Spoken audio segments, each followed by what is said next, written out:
Subscribe our YouTube channel and watch our videos. اس کے بعد میں محمد سالم کو آواز دیتا ہوں موصوف تشریف لائے اور اپنے ما فی الضمیر کو ادا کرے۔ اس کے بعد محمد سعید مستعد رہے۔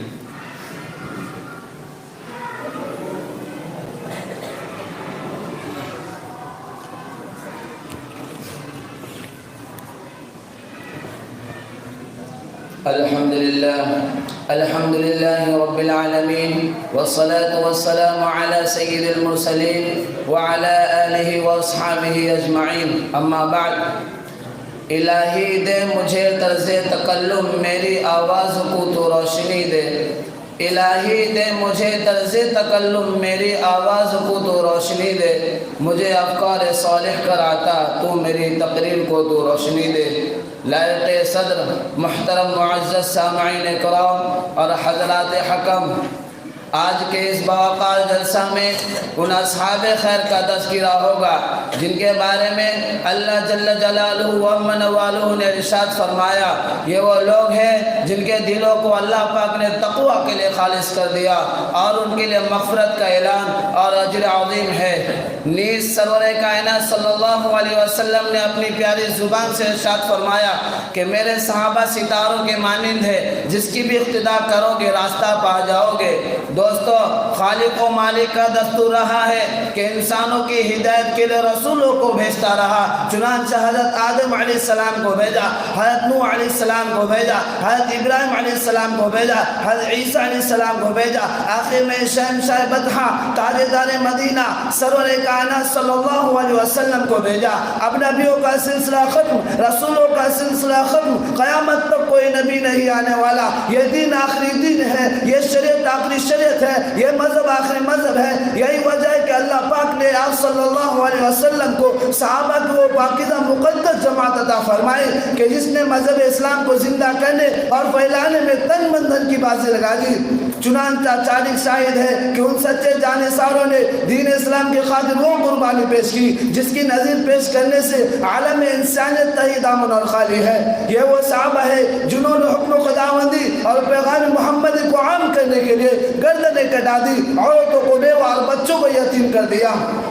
حدیث پاک میں رسول عربی صلی اللہ علیہ وسلم نے ارشاد فرمایا، بخاری شریف کی روایت ہے کہ اگر تم میں سے کوئی شخص احد پہاڑ کے برابر بھی سونا خرچ کرے تو میرے صحابہ کے ایک پاؤں کے برابر بھی نہیں۔ اللہ اکبر۔ ملت اسلامیہ کی جالو صحابہ واجب الاحترام ہے، ان کا تذکرہ اچھائی کے ساتھ کرنا لازم اور ضروری ہے۔ یہ وہ صحابہ ہے جنہوں نے اسلام کی خاطر اپنی قربانی پیش کی، یہ وہ صحابہ ہے جنہوں نے آفتاب ہدایت سے بلا واسطہ نور حاصل کیا تھا، یہ وہ صحابہ ہے جو سر بکف مجاہد تھے، یہ وہ صحابہ ہے جو حق و صداقت کا مجسم نمونہ تھے، یہ وہ صحابہ ہے جنہوں نے گھر بار چھوڑ کر رضا حق کو اپنی زندگی بنایا، یہ وہ صحابہ ہے جنہوں نے گھر بار چھوڑ کر اپنے رضا حق کو اپنی زندگی بنایا، یہ وہ صحابہ ہے جنہوں نے نئی ڈبلی دلہن کو چھوڑ کر سرائے جہاد پر لبیک کہا، یہ وہ صحابہ ہے جن کی ناش کو فرشتوں نے غسل دیا، یہ وہ صحابہ ہے جو موت سے نہیں بلکہ موت ان سے ڈرتی تھی، یہ وہ صحابہ ہے جن کو سمندروں نے راستہ دیا۔ یہی وجہ ہے کہ دربار رسالت سے ان کو اصحاب کا نجوم کا مزدہ ملا۔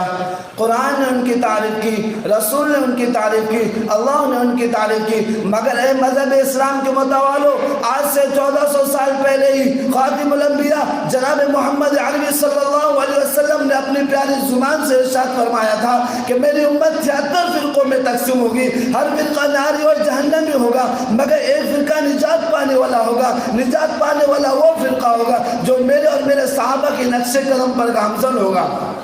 دور حاضر کی نگاہوں نے دیکھ لیا کہ محسن انسانیت صلی اللہ علیہ وسلم کی پیشن گوئی حرب بعرب بالعرب صادق ہوئی، کوئی تقلید کے عدم و جواز کا قائل ہے تو کوئی حدیث کا منکر ہے، کوئی عظمت انبیاء پر ناپاک حملے کر رہا ہے، کوئی رسول خدا صلی اللہ علیہ وسلم کے بارے میں حاضر و ناظر اور مختار کل ہونے کا عقیدہ تراشے ہوئے ہیں۔ بہرحال عرب کے تبتے ہوئے صحرا اور چلچلانے دھوم میں ظلم و ستم کس نے برداشت کیے؟ صحابہ نے جانوں کا نذرانہ کس نے پیش کیا؟ صحابہ نے حق و صداقت کا پرچم کس نے لہرایا؟ صحابہ نے اسلام کو پروان کس نے چڑھایا؟ صحابہ نے رائے خدا میں مال و دولت کس نے اٹھائے؟ صحابہ نے باطل کے جھنڈے کس نے گرائے؟ صحابہ نے کفر و شرک کا گلا کس نے گھٹا؟ صحابہ نے فاقوں پر فاقہ کس نے کیا؟ صحابہ نے پیٹ پر پتھر کس نے باندھے؟ صحابہ نے۔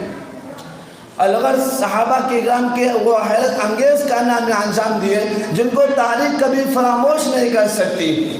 میں ایک شعر کے ساتھ اپنی بات کو ختم کرتا ہوں۔ غیر کی آنکھوں کا تنکا تجھ کو آتا ہے نظر، غیر کی آنکھوں کا تنکا تجھ کو آتا ہے نظر، دیکھ اپنی آنکھ کا غافل ذرا شہید بھی۔ وآخر دعوانا الحمدللہ رب العالمین۔